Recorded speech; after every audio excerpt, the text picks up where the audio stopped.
All right, everybody. Yesterday, I brought you some information about the Florida State defensive line and like how much depth they have there and talented bodies that they're going to seem to be platooning out this year. Today, I'm going to flip it over and talk a little bit about Alabama, not the defensive line, but about just some of the notes from fall camp so far, specifically yesterday's practice. I'm just going to offer some thoughts on what was said about fall camp. And so, going right into it, one of the biggest emphasis for Alabama this offseason has been trying to get Trayvon Diggs to get acclimated to the other corner spot opposite Anthony Averett. And the reason why is because Trayvon Diggs is a very talented guy. He's from Maryland. He was a four-star recruit. He played receiver last year. He's an athlete. He had 11 catches for 88 yards. But he played both ways in high school. He even played a little bit of safety last year for Alabama and got into some games. The interesting thing is, though, they want to use that length and athleticism to our advantage at the corner spot. And the reason why I want to do that is because like he's one of the longer guys and taller guys, whereas like the other corners, like they're still talented as well. They're a bit smaller, but it will be, I guess, they really want to see what he can do at that corner spot. Coach Nick Saban really believes in Diggs' ability, and so they're trying hard to develop him. So he will not be splitting time um, on offense and defense this year. He'll specifically be focusing on defense. I guess at least until he gets the corner position down pat. Now, in my opinion, I think this is just a little bit, because I trust Nick Saban. I think it's a little risky, like putting so much emphasis on Diggs, trying to get him ready. And unless they know something we don't. I mean, I'm not at every practice. So I don't know how fast he's coming along, or how much of a learning curve that he has, or whether it's even big at all, or whether it's just about getting him reps so he can be comfortable. I don't know. But from the outside looking in, someone who's not at practice and all that, I'm like, man, they're really, really putting in a lot of emphasis on Diggs being able to get this corner spot. And so I understand the talent level, but it's really interesting that this is the route that they decided to go. Uh, so we'll see what happens with that situation. Now, if you remember in the spring, a lot of you Alabama fans will, of course, in the spring game, I even did my analysis on this. I had a video on Diggs. I may or may not link it in here, depending on if I feel like working that out. But in my analysis of the game, Trayvon Diggs gave up some big plays in the spring game. He got beat off the line of scrimmage quite a few times, mainly because he wasn't using good technique with his press and wasn't using his hands as well to knock the receiver off the ball. He would let Robert Foster beat him. I think maybe he had Calvin Ridley on him a time, and they would beat him because he just wasn't used to playing the cornerback position. But other than that, they did say the reports were that he did do well in the other two spring scrimmages. So he probably just had a bad game in the 8A game, but we'll see. So far throughout fall camp, which has only been like a couple practices, maybe three or four, he's been the first team corner. Also, interesting thing is I found this really interesting, especially the fact that Shaheem Carter played more last year. At least I think he did based on what I saw. But Jared Maiden, the other true freshman cornerback from last year, he was the second team cornerback in fall camp so far. Like so far, he's the second team cornerback. And as for Shaheem Carter, who I saw play a little bit more, he played a little bit more in the slot last year too. He didn't do a lot of corner. He did a lot more nickelback. But he was at the dime position as the sixth defensive back. So it's really interesting. I wonder, is this because Jared Maiden started to outplay Shaheem Carter? Or is it because Shaheem Carter just offers the best ability to play the dime back? That would be really interesting to see, what's the rationale behind that, or, like how these teams play out. Because, so what it shows is so far, it's Anthony Averett at one corner spot, solid, will not lose his job, amazing. He was our best cornerback last year.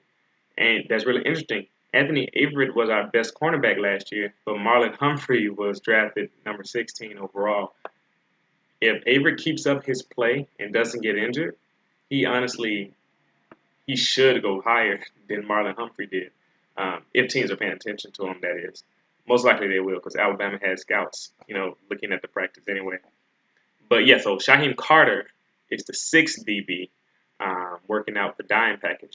So that's really interesting. And also Levi Wallace, who I praised a lot in the spring game, in the 8A game, because he made a lot of plays, and he actually put his hands on the receivers better and stopped a lot of guys. Levi Wallace did a great job, and he's a walk-on, not a scholarship guy, wasn't highly recruited, but I really like Levi Wallace. A lot of the Alabama fans may remember he played a little bit in games last year when we had a little injury situation. He came in and played, and I think he did a great job. But Levi was actually also practicing at that dime back position with Shaheem Carter, and I think Shaheem Carter was actually ahead of him. So that's interesting. Anyways, that's enough about the defensive backs for now. I also want to talk about the linebacker situation for Alabama. So we know for sure that we'll have Sean Dion Hamilton at the Mike linebacker spot, and then Rashawn Evans will be alongside him at that will linebacker spot. So those guys will be in the interior, and uh, honestly, I think they have the potential to be uh, better, a better group as cohesively than Foster and Hamilton was last year.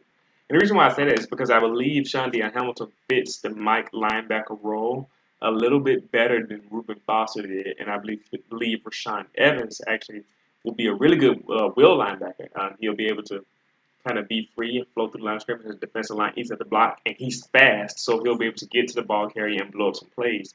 Rashawn Evans made a lot of plays last year, especially when he came in an SEC championship game. I think he made 18 tackles. I have to double check that, but yeah, I think he made 18 tackles, and it was really he's a he's a monster. We like seeing him play. Now the thing is, one thing that I have been thinking about is the backup situation, the depth at interior linebacker. So in terms of guys who've played, we got Keith Holcomb, who's underappreciated, doesn't really get a lot of spotlight. He's number 42. And then we have Matt Wilson, who played as a true freshman last year, one of those five-star linebackers that we picked up. They would seem to be number one guys for stepping in as the backups. But beyond that, it's kind of hard to say who would fit in where. And I'm just talking about interior linebackers here. I'm not even going into the outside linebackers like Jack and Sam. Um, the two rushers on the end or the run stoppers like Tim Williams and Ryan Anderson last year. I'm just talking about the interior linebackers.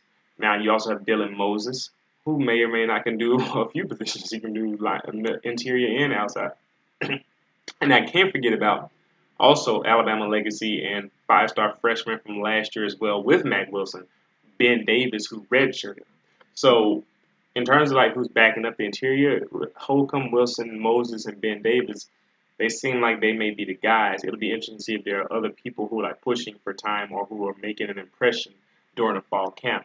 But for sure, it will be Sean Dion Hamilton and Ryan Evans, barring injury or something crazy like some of these guys out playing one of the two. But I doubt it. Speaking of Sean Dion Hamilton, like I said in the video before, he's coming back looking trim. He's nice, getting more in shape, getting his body better to prepare for the game, and I like it. It's amazing. Also, here's just some interesting news here too. Deron Payne, who's our nose tackle, the guy's huge, 6'2", 308 pounds. He was 320, but he dropped down to 308 to be in better conditioning. He wants to be a better three-down player. He definitely has the ability. He bench pressed 550 pounds this summer. This guy is a monster in terms of strength. He's just a really, really strong, athletic guy. And he ran the 40 in a 5:03, 5 seconds, 5.3 seconds. Maybe even, no, actually, it was a little bit less than that. 3 tenths of a second. Yeah, 5 second 40, 3 tenths of a second added on. So not 0.3, not 5.3 seconds. 5 seconds, a tenth, 0.3 tenths, 3 tenths of a second. That's what I'm trying to say.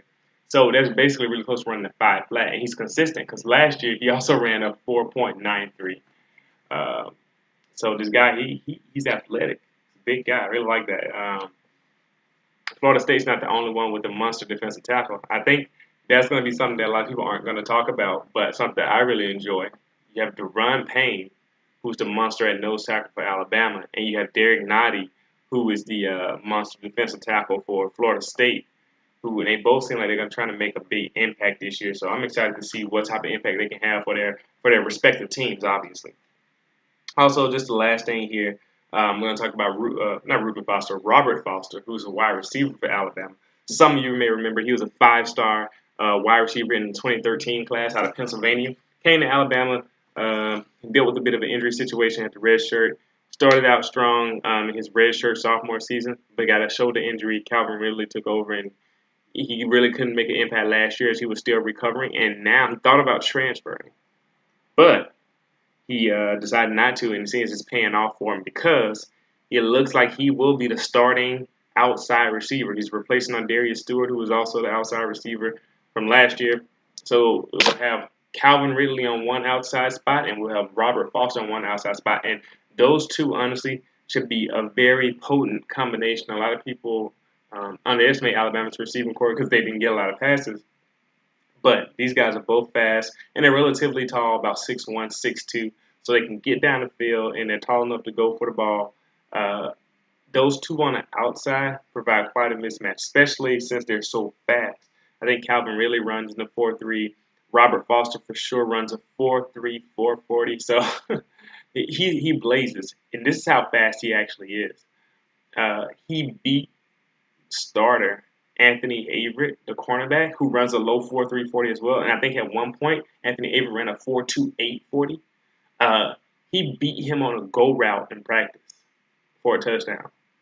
So if you can beat a guy who runs basically almost 4.3 flat 40, you're pretty fast yourself. And it just shows you the talent level that they have at receiver position. But the reason why I bring it up is because if you have Calvin Ridley on one side and Robert Foster on one side, Jalen Hurts will have some options to take advantage of, provided that he continues to develop and take the strides that he did during the spring and, as they say, he's been doing all summer. And also, he consistently beat Diggs in the spring game, so that's something else that he had going for him. But I'm really happy about Robert Foster because I've been waiting for him to break out. I felt bad for the kid, always getting injured, getting passed on the depth chart because he couldn't really play. And now it seems like he'll get his opportunity to basically make an impact and get himself seen by the NFL. But that's it. Those just some notes from practice yesterday. I just want to bring this to you so you guys can be caught up on Alabama. My next video will probably be on the Florida State linebackers. But until then, thanks for watching. Leave a comment. Let me know what you think about the run, Payne, Robert Foster. Basically, any of the things I talked about today, the Alabama defensive back situation. What do you think about Jared Maiden and Shaheem Carter? See you next time. I would love to interact with you in the comment section.